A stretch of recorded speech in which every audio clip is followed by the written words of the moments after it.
Shalom, kekasih-kekasih Kristus.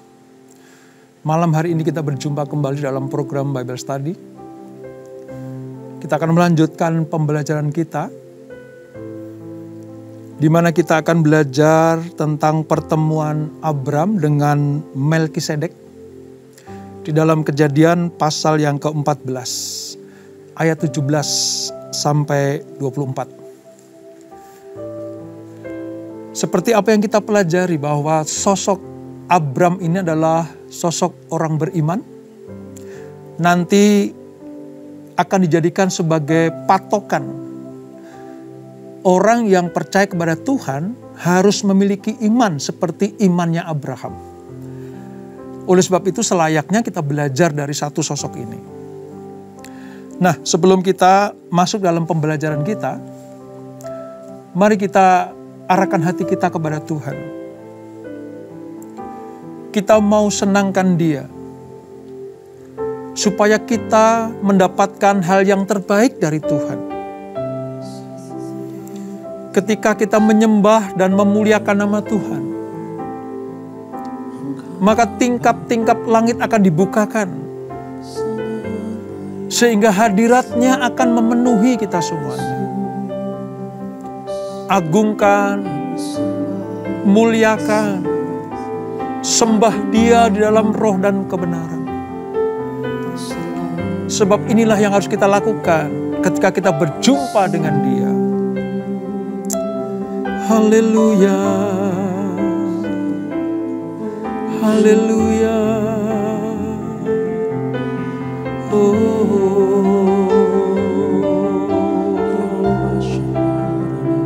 Shikira la rabaya la rabaya,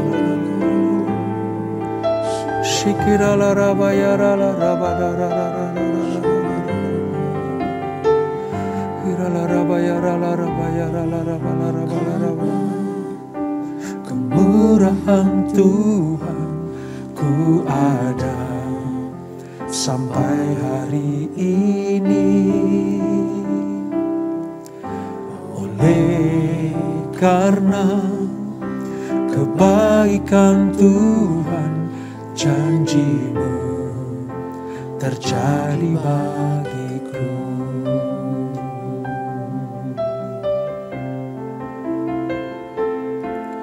Oleh karena kemurahan Tuhan ku ada sampai hari ini,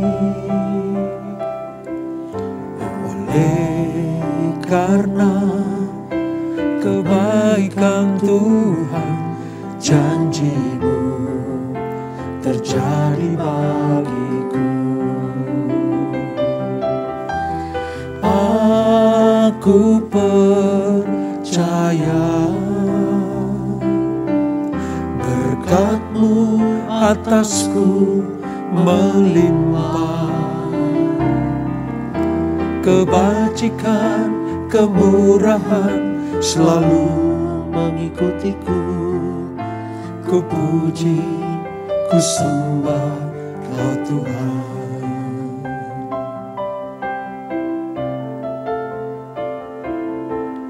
Oleh karena kemurahan Tuhan ku ada sampai hari ini,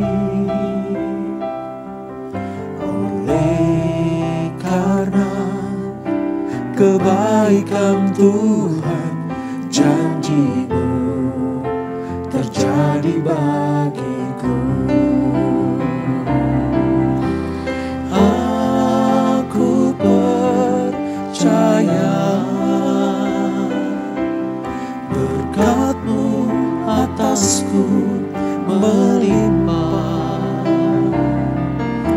kebajikan, kemurahan selalu mengikutiku.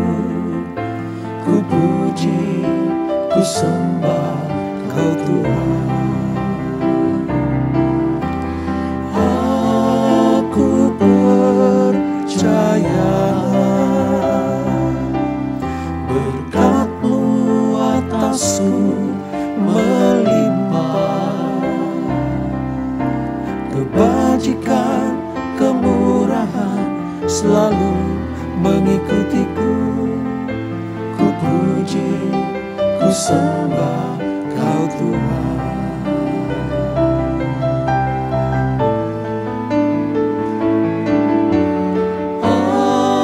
Aku percaya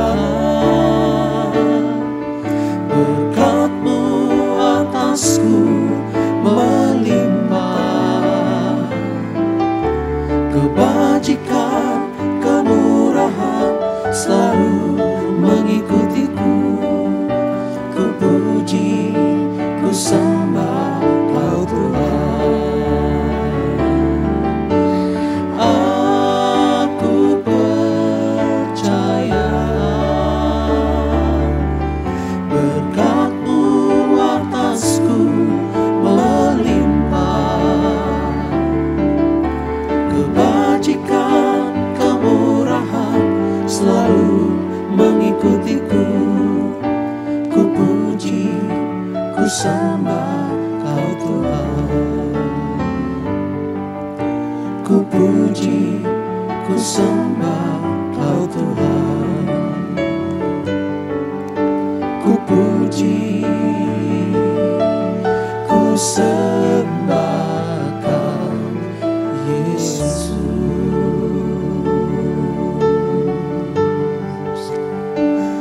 Segala kemurahan-Mu Engkau Tuhan, Kau limpahkan bagi Kau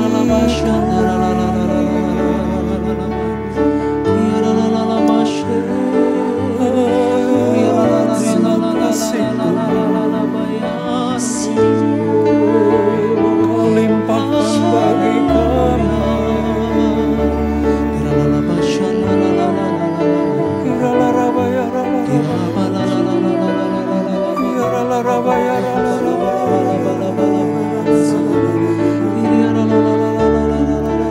Terima kasih Yesus. Terima kasih Yesus.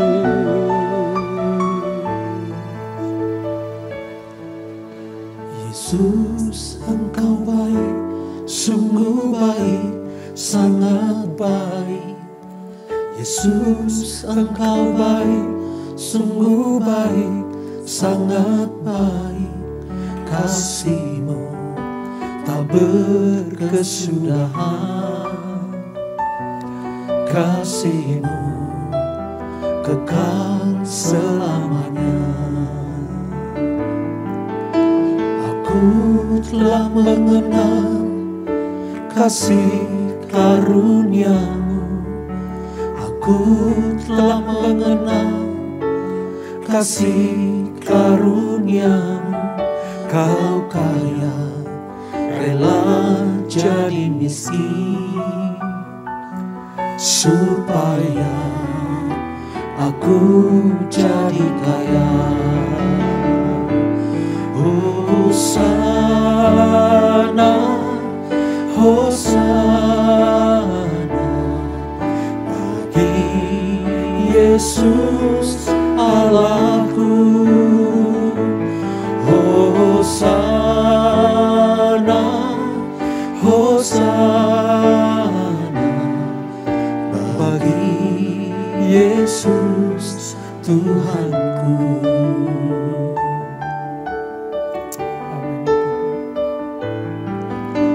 Yesus, Engkau baik, sungguh baik, sangat baik. Yesus, Engkau baik, sungguh baik, sangat baik. Kasih-Mu tak berkesudahan. Kasih-Mu kekal selamanya. Aku telah mengenal kasih karunia-Mu. Aku telah mengenal kasih karunia-Mu. Kau kaya, rela jadi miskin, supaya aku jadi kaya. Hosana, Hosana bagi Yesus Allahku. Hosana, Hosana bagi Yesus Tuhanku. Hosana, Hosana bagi Yesus Allahku. Hosana, Hosana bagi Yesus Tuhanku. Hosana, Hosana bagi Yesus Allahku. Hosana, Hosana bagi Yesus Tuhanku.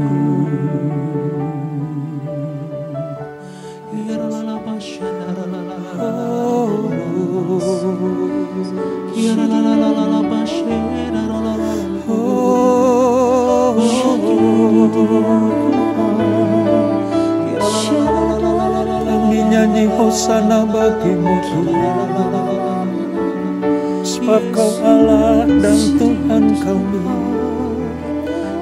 yang layak dipuji, yang layak disembah, yang layak diagungkan selama-lamanya.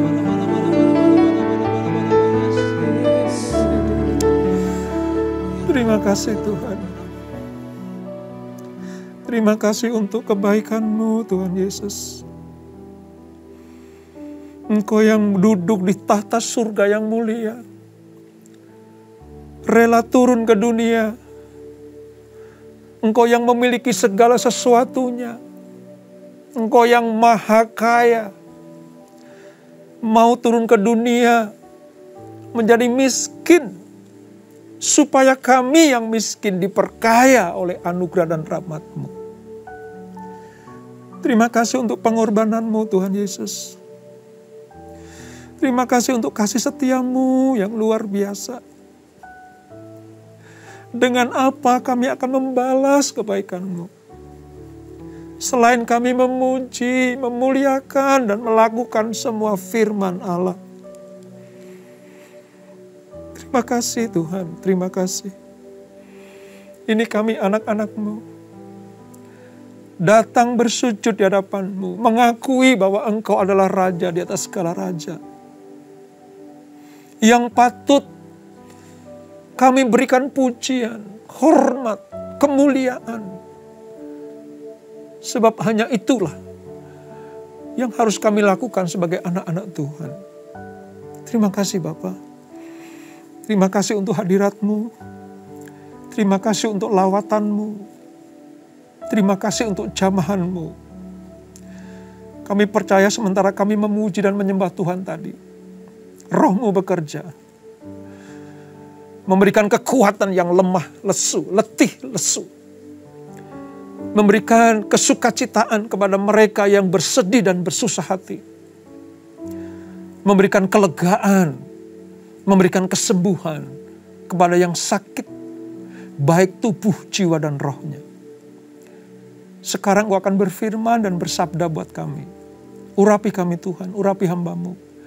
Menyampaikan kebenaran firman Allah ini. Supaya kami semakin mengenal, makin mengerti akan isi hati Tuhan. Terima kasih Bapak. Roh Kudus, ini waktu-Mu. Di dalam nama Yesus, mari yang siap untuk belajar firman Tuhan. Sama-sama kita katakan, amin. Puji Tuhan, saudara. Kita akan melanjutkan pembelajaran kita dari Kejadian pasal yang ke-14. ayat 17 sampai 24. Pada peristiwa di mana Abraham, atau dulu namanya Abram, itu bertemu dengan Melkisedek. Ya, Melkisedek. Kita akan mengenal nanti siapa Melkisedek. Kalau Abraham kan sudah kita kenal beberapa saat ini ya saudara, beberapa pertemuan ini. Bahkan mungkin yang sudah baca firman sejak dahulu sudah tahu Abram itu siapa. Nah, hari ini kita akan belajar tentang sosok Melkisedek itu siapa. Mari saya ajak saudara membuka Alkitab saudara di Perjanjian Lama halaman 12 sampai nanti di halaman 13. Kejadian pasal 14 ayat 17, demikian firman Tuhan sampai dengan ayat yang ke-24. Pertemuan Abram dan Melkisedek. Setelah Abram kembali dari mengalahkan Kedorlaomer dan para raja yang bersama-sama dengan dia, maka keluarlah Raja Sodom menyongsong dia ke lembah Syawe, yakni lembah raja. Melkisedek, Raja Salem, membawa roti dan anggur. Ia seorang imam Allah yang maha tinggi. Lalu ia memberkati Abram, katanya. Diberkatilah kiranya Abram oleh Allah yang maha tinggi, pencipta langit dan bumi. Dan terpujilah Allah yang maha tinggi, yang telah menyerahkan musuhmu ke tanganmu. Lalu Abram memberikan kepadanya 1/10 dari semuanya. Berkatalah Raja Sodom itu kepada Abram, berikanlah kepadaku orang-orang itu, dan ambillah untukmu harta benda itu. Tetapi kata Abram kepada Raja Sodom atau Raja negeri Sodom itu, aku bersumpah demi Tuhan Allah yang maha tinggi, pencipta langit dan bumi, aku tidak akan mengambil apa-apa dari kepunyaanmu itu, sepotong benang atau tali kasut pun tidak, supaya engkau jangan dapat berkata, aku telah membuat Abram menjadi kaya. Kalau aku, jangan sekali-kali. Hanya apa yang telah dimakan oleh bujang-bujang ini, dan juga bagian orang-orang yang pergi bersama-sama dengan aku, yakni Aner, Eskol, dan Mamre. Biarkanlah mereka itu mengambil bagiannya masing-masing. Nah saudara, di sini ada peristiwa yang luar biasa. Sekembalinya Abram mengalahkan Raja Kedorlaomer, maka jarahannya banyak saudara. Ingat ya, hanya dengan 318 orang terlatih, Abraham mampu mengalahkan persekutuan 5 raja yang sempat menawan Lot ke utara. Lot diselamatkan, dibebaskan, lalu Abram mengalami kemenangan demi kemenangan. Nah, pada situasi kemenangan seseorang terhadap para musuhnya pada peperangan zaman dulu saudara, itu harta jarahan dan rampasan itu banyak sekali. Bahkan bukan harta benda saja, namun juga orang-orang ditawan menjadi bagian atau menjadi milik raja atau pasukan yang mengalahkannya. Pun demikian dengan Abram. Abram mendapatkan harta benda yang banyak, jarahan yang banyak, orang-orang juga yang banyak yang bisa dibawa ke tempatnya untuk dijadikan pegawai atau mengabdi kepada Abram. Nah, pada peristiwa ini datanglah seseorang tiba-tiba saudara, yaitu Melkisedek. Siapa itu Melkisedek? Di dalam narasi Alkitab atau penulis-penulis Alkitab menyatakan bahwa dia adalah raja kebenaran. Ya, Raja Salem. Nanti menunjuk kepada wilayah atau tempat Yerusalem kuno. Dia juga disebut sebagai imam Allah yang maha tinggi. Ya.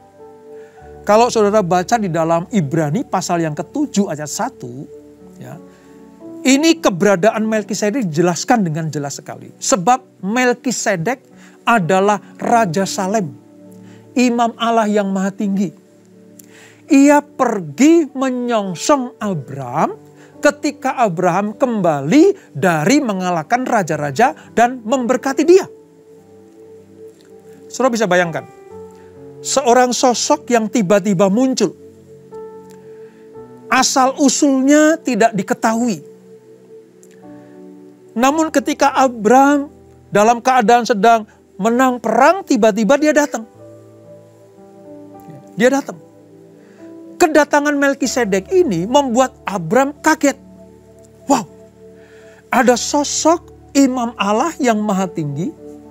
Sampai-sampai Abraham itu membawa korban, persembahan, persepuluhannya dari semua rampasan, dari semua harta benda yang diperoleh ketika dia menang peperangan. Abraham memberikan sebuah persembahan yang sangat-sangat luar biasa. Ya. Kata persepuluhan, persembahan persepuluhan itu muncul pertama kali pada peristiwa ini, saudara. Jadi ketika diberkati, ketika mendapatkan barang rampasan, mendapatkan harta-harta yang didapat dari mengalahkan para musuhnya, Abraham tidak hanya menikmatinya sendiri bersama dengan orang-orangnya. Tapi begitu dia melihat ada Melkisedek datang, Raja kebenaran ini, Raja Salem, nanti identik dengan Shalom, sejahtera. Dan ditandaskan dengan Imam Allah yang Maha Tinggi ini, Abraham dengan segera memberikan persembahannya. Persembahan persepuluhan. Kita lihat sekarang. Ketika Abraham membawa korban persembahan persepuluhan, dia tidak sedang dalam keadaan supaya menang. Supaya mengalahkan raja-raja itu. Tapi Abraham membawa korban persembahan persepuluhan ketika dia sedang dalam keadaan mendapatkan berkat. Jadi persembahan persepuluhan itu bukan untuk menyogok Melkisedek. Bukan untuk menyuap Melkisedek supaya Abraham menang. Supaya Abraham mengalahkan raja-raja. Tetapi persembahan itu dipersembahkan Abraham kepada Melkisedek. Bentuk wujud syukurnya atas berkat yang diterima Abraham pada waktu itu. Saudara mengerti sekarang prinsip persembahan persepuluhan. Kita memberikan bukan supaya, tapi kita memberikan karena. Bukan memberikan supaya menang, supaya diberikan kesehatan, supaya mendapatkan berkat-berkat berkelimpahan. No, persembahan kita itu karena kita sudah mendapatkan yang terbaik dari Tuhan. Nah, konsep seperti ini, saudara, harus ada di dalam setiap anak-anak Tuhan. Dalam diri saudara dan saya. Kita membawa korban persembahan itu bukan supaya. Tapi kita membawa korban persembahan itu karena kita sudah diberkati Tuhan. Mengerti sekarang, saudara? Jadi dengan mengerti pelajaran ini, mulai sekarang kalau saudara membawa korban persembahan, itu karena Allah sudah mengasihi kita. Sudah menyelamatkan kita. Dengan tindakan itu, maka Tuhan akan membukakan tingkap-tingkap langit. Jadi tingkap langit itu dibuka bukan karena persembahan kita, tetapi karena respon Allah terhadap kasih kita kepada Dia. Allah punya hak untuk menutup langit. Tuhan punya hak untuk membuka langitnya. Bukan karena persembahan itulah yang membuat langit terbuka. Tetapi Allah disukakan Allah dibuat bangga. Allah disenangkan dengan perbuatan anak-anaknya yang membawa persembahan itu. Lalu Tuhan atas kebanggaannya, atas sukacitanya menurunkan berkat-berkatnya buat kita. Oleh sebab itu, bawalah persembahanmu. Entah itu persembahan persepuluhan, entah persembahan ucapan syukur, atau apapun juga. Nazar-nazarmu kepada Tuhan. Bukan supaya, tetapi karena Allah sudah memberkati kita. Nah, setelah itu apa yang terjadi, saudara? Ketika Abram membawa persembahan persepuluhan, maka Melkisedek, sang raja kebenaran ini, sang raja Salem ini atau Salum ini, memberkati dia. Di sini kita bisa melihat posisi Melkisedek itu lebih besar dari Abram.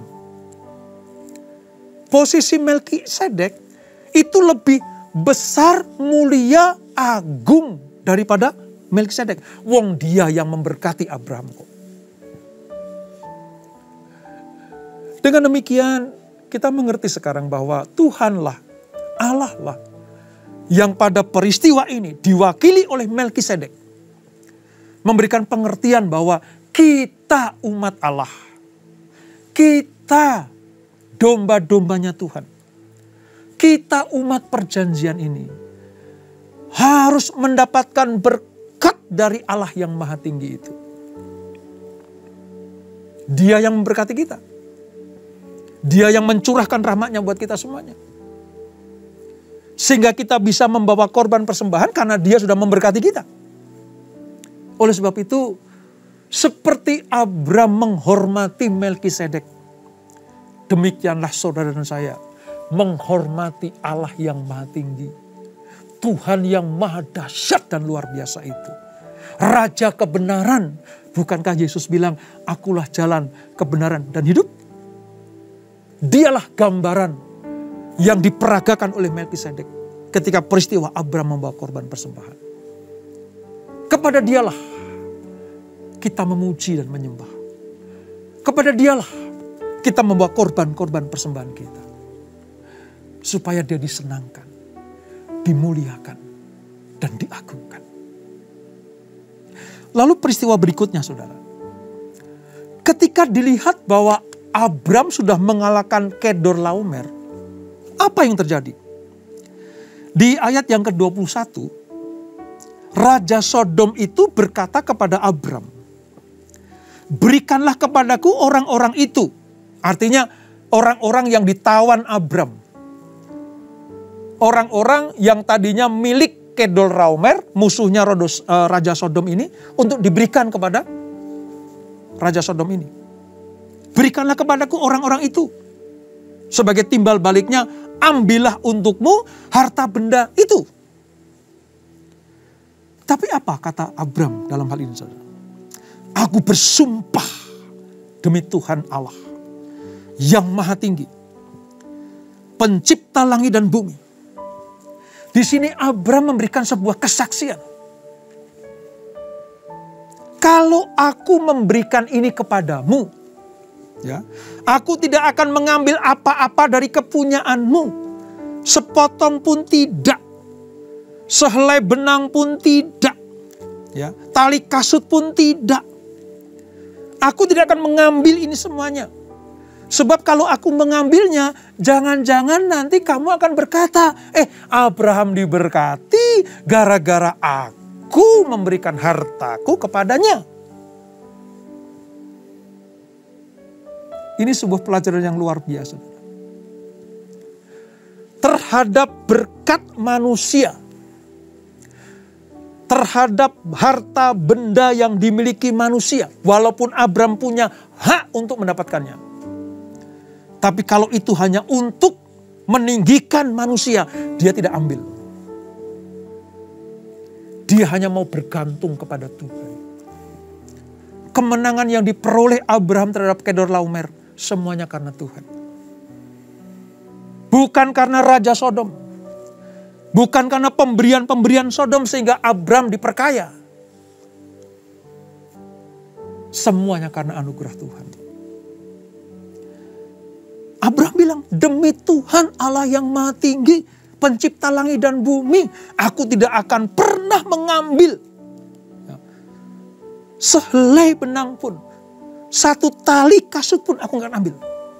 Walaupun aku punya hak, bahkan engkau sudah memberikan kepadaku. Sebab aku tetap akan mempercayai bahwa Allah yang aku sembah, Tuhan yang aku muliakan, Tuhan yang kepadanya aku melayani, Dia yang mencukupkan aku. Nah saudara, saya ingin memberikan sebuah pengertian buat kita semuanya. Tidak semua harta benda yang kita peroleh itu wajib kita terima, saudara. Ini pelajarannya nih. Tidak semua kekayaan yang sepertinya wajib atau layak kita peroleh itu datangnya dari Tuhan. Kalau itu menjauhkan saudara dari Tuhan, kalau itu membuat nama Tuhan tidak dipermuliakan, jangan sekali-kali diterima, saudara. Seperti Abram. Pemberianmu, hai Raja Sodom, mungkin akan membuat aku kaya. Pemberianmu akan membuat aku menjadi orang yang terkenal mungkin. Tapi sekali-kali tidak. Cukup bagiku kalau berkat yang kuterima datangnya dari Tuhan. Oleh sebab itu, pilah-pilahlah saudara. Jangan semua yang seolah-olah datangnya dari orang lain sepertinya berkat buat kita, terima mentah-mentah. Ditelan mentah-mentah. Hati-hati. Apakah itu berkat yang kita terima betul-betul memang dari Tuhan? Atau ini bisa menjadi jebakan buat kita? Karena kekayaan, harta benda, kalau bukan dari Tuhan, itu hanya akan mencelakakan kita. Berapa banyak orang yang disebut sebagai orang yang kaya raya, tapi hidupnya tidak mempermuliakan nama Tuhan. Berapa banyak mereka yang diakui oleh dunia sebagai orang yang maha kaya, melihat benda apapun bisa dia beli, melihat barang seperti apapun dia bisa miliki lewat kekayaannya. Tapi mereka tidak sadar dan tidak tahu bahwa itu bukan dari Tuhan. Mungkin hasil dari yang tidak benar. Menipu, korupsi. Tampilan mereka memang kaya. Tampilan mereka memang wah luar biasa. Tapi lihat, akhir hidupnya seperti apa. Oleh sebab itu, mengucap syukurlah. Kalau engkau diberkati Tuhan, cukup dari apa yang datang dari Tuhan. Allah tidak menentang atau melarang anak-anaknya menjadi orang yang kaya. Allah tidak pernah melarang anak-anaknya diberkati sehingga makin hari makin kaya raya. Tapi Tuhan memperingatkan kita, hati-hati. Apakah itu harta benda atau kekayaan dariku, kata Tuhan, atau dari yang lain? Kalau dari Tuhan, itu pasti mendatangkan kebaikan. Tapi kalau di tempat yang lain, bisa saja itu membuat celaka kita dan mempermalukan nama Tuhan. Dari pelajaran ini kita belajar, yuk persembahkan apa yang Tuhan sudah berikan bagi kita semua. Bagian Tuhan kembalikan. Korban persepuluhanmu, korban ucapan syukurmu kembalikan kepada Tuhan. Bukan supaya diberkati. Tidak. Kita membawa korban karena sudah diberkati. Dan yang kedua, pastikan berkat yang kau terima itu datangnya dari Tuhan. Bukan dari sumber yang lain. Bukan dari tempat yang lain. Yang seolah-olah memberkati. Namun sebenarnya mengancam keselamatan kita. Kalau kita renungkan firman ini, kita lakukan dengan baik-baik, maka kita disebut sebagai anak-anak keturunan Abraham yang mampu menyenangkan hati Tuhan. Mari, ambil waktu sejenak saudara. Ambil waktu sejenak untuk merenungkan firman ini. Apakah saudara sudah seperti Abraham? Membawa korban persembahan kepada Allah. Membawa korban-korban persembahanmu kepada Tuhan. Ke tempat di mana engkau beribadah. Ke tempat di mana Tuhan menunjukkan engkau berbakti di situ. Bawalah persembahanmu kepada Tuhan. Sebagai bukti bahwa kita mengasihi Tuhan dengan segenap hati kita. Kita tidak sedang terikat oleh harta benda itu. Namun hidup kita terikat kepada Tuhan. Seperti Abraham memberikan persembahan kepada Melkisedek, Raja Salem, Raja kebenaran itulah. Demikianlah kita membawa korban-korban persembahan kita hanya kepada Tuhan. Dan pastikan harta yang kau miliki adalah datangnya dari Tuhan. Bukan dari sumber-sumber yang lain. Sekecil apapun kalau itu datang dari Tuhan, itu akan mencukupkan kita. Namun sebesar apapun kalau dari sumber-sumber yang lain yang tidak benar, itu akan mencelakakan kita. Mengucap syukurlah kalau engkau masih bisa makan hari ini, masih bisa berpakaian, masih bisa menikmati berkat-berkat Tuhan. Mengucap syukurlah kepada Tuhan. Jangan ingin lebih kalau itu bukan dari Tuhan. Renungkan firman ini. Bertindaklah hati-hati. Maka engkau akan mendapatkan anugerah, keselamatan, kemuliaan, perkenanan dari Tuhan. Terima kasih Tuhan. Terima kasih untuk firman-Mu pada hari ini. Kami mengerti sekarang. Kami wajib harus membawa persembahan kami kepada Tuhan. Seperti Abraham membawa persembahan kepada Engkau lewat Melkisedek. Dia adalah gambaran raja di atas segala raja.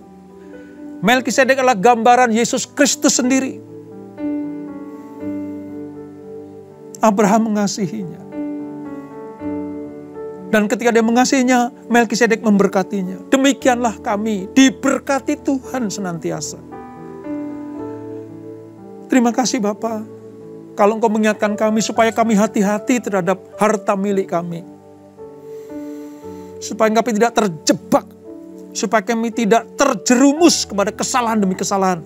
Seperti yang dilakukan oleh orang-orang fasik yang tidak mengerti kebenaran itu. Berkati anak-anak-Mu. Berkati anak-anak-Mu yang taat dan setia. Berkati anak-anak-Mu yang melakukan segenap firman Tuhan dengan ketaatan yang luar biasa. Engkau akan perhitungkan apa yang mereka lakukan sebagai sebuah kebenaran. Dan kebenaran itulah yang akan memerdekakan mereka. Berkati keluarga demi keluarga. Berkati usaha anak-anak-Mu. Berkati pekerjaan, bisnis anak-anak-Mu. Mari Tuhan. Dunia boleh bergoncang. Ekonomi boleh bergoncang. Tapi kepada orang yang berharap dan bersandar kepada Tuhan, maka mereka akan tetap tegak berdiri. Menerima anugerah. Menerima lawatan. Dan menerima pemulihan dari Tuhan itu. Berkati suami istri, anak-anak, dan keluarga besar mereka. Biarlah mereka dicukupkan Tuhan. Dari apa yang ada pada mereka, itu cukup untuk hidup. Untuk melangsungkan kehidupan mereka. Dan ajar mereka untuk selalu mengucap syukur kepada Tuhan. Berkati anak-anak muda, generasi Yeremia. Supaya mereka semakin mencintai Tuhan. Militan kepada Tuhan. Tidak kompromi terhadap dosa. Mereka akan seperti anak panah di tangan pahlawan. Melesat kepada kesempurnaan Kristus. Masa depan mereka adalah masa depan yang gilang gemilang. Dan Tuhan akan membawa naik dan tidak turun. Menjadi kepala dan bukan ekor. Berkati anak-anak-Mu, para pelayan-pelayan Tuhan. Mereka yang aktif di dalam pelayanan. Tuhan memberkati. Jerih lelah mereka tidak pernah sia-sia. Allah tahu cara untuk memberkati anak-anak-Mu. Terima kasih Bapak, terima kasih untuk pelajaran malam hari ini. Kami percaya semua yang hadir diberkati Tuhan. Berkati kesehatan anak-anak-Mu. Berkati kami semuanya. Yang terikat, dilepaskan. Dilepaskan dari keterikatan dunia ini. Narkoba, seks bebas, obat-obatan terlarang. Dilepaskan dari anak-anak-Mu. Supaya lewat tubuh yang kudus, mereka mempermuliakan nama Tuhan. Terima kasih Bapak. Sebelum kami berpisah, kami siapkan hati kami untuk menerima berkat yang daripada-Mu. Kekasih-kekasih Kristus, arahkan hatimu kepada Tuhan. Terimalah berkat kasih anugerah dari Allah Bapa yang berlimpah-limpah. Di dalam anaknya yang tunggal Tuhan Yesus Kristus. Dan persekutuan yang manis dalam Roh Kudus menyertai kita semuanya. Mulai malam hari ini sampai Maranatha. Tuhan Yesus datang menjemput kita semuanya. Bertemu di awan-awan yang permai. Menikmati kemuliaan. Kekal sampai selama-lamanya. Mari yang sudah diberkati. Sama-sama kita katakan. Amin. Selamat malam. Selamat beristirahat. Di dalam pagar keselamatan Tuhan. Tuhan Yesus memberkati.